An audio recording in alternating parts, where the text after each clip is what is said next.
न ऐसे तमाशा करो।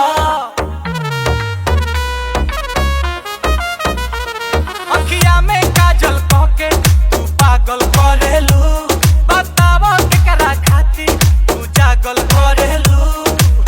आधी रात में खोल के बोतल लेके अपना हाथ में टोटल चांस करेलू। हसीना हो पसीना में तू तो नागिन वाला डांस करेलू।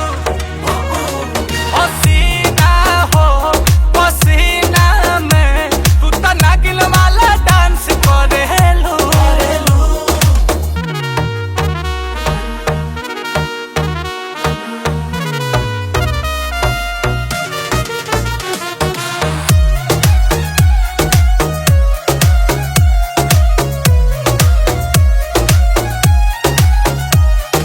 बारू करीना परीना तो ऐसे नसीना पकतल करो। लागे लुफाइन त लाइन के वायर से ऐसे न सटल करो।